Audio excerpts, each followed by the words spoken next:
If there was one physical subject, one material subject that we should focus on, in my opinion, it is very clear that the head of the snake is the financial system. We can argue till the end of time about who runs the world. Is it the Jesuits? Is it the reptilians? Is it the Illuminati? Is it the Freemasons? We can go on and on and on and on about this. But I don't think it is reasonable to even begin arguing about the mechanism that is used to exert this control. The mechanism is finance. The whole point of finance is to indebt, otherwise to enslave. What is a mortgage? I mean, what does that stand for? It's a death grip. So when you get a mortgage, you have a death grip held over you because you are in debt. You don't even own the house. The bank owns the house that loaned you the money to buy the house, unless you're fortunate enough to have all the money to buy it outright. And even then, you can be taxed by the government, and if you fail to keep up with those taxes, the government can then take it from you. The whole system is based on a financial fraud, which effectively takes the power that we have and it gives it to a tiny group of individuals who are running the world through the control of finance.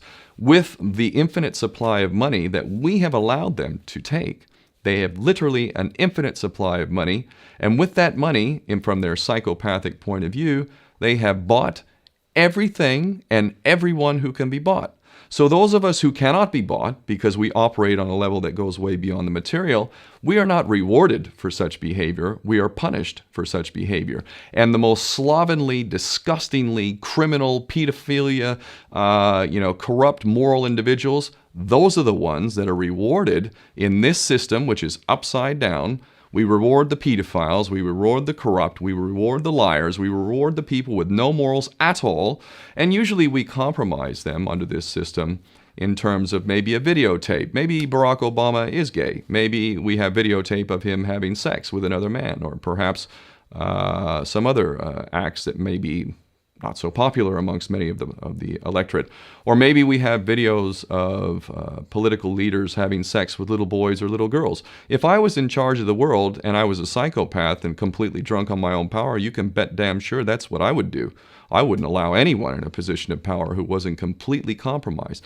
When you have an infinite supply of money, you can do this. Take that supply of money away, take that power back, put it in the hands of the people, get rid of fractional reserve banking, which is an obscenity in itself. Listen to the lessons of Jesus Christ. If you're a Christian who got really pissed off when he went to the temple and he saw what the money changers were doing, let's take back control of the issuance of money, and not just on a national level. I'm happy to see in Denmark that you have your own currency. You don't have the euro. But on every country's level, they should be issuing their own currency in a transparent, non-usury based way in which it really, truly benefits the people. And in that way, we can literally free ourselves of the banking debt which is drowning us all, and we can stop scrambling for the crumbs from the table of these filthy rich psychopaths and live in a state of abundance just by changing this one thing. And I'm not just talking about abundance for Western nations who have an artificially inflated value with their currencies. We all in the West are guilty of having that reward while the rest of the world is sucking on it.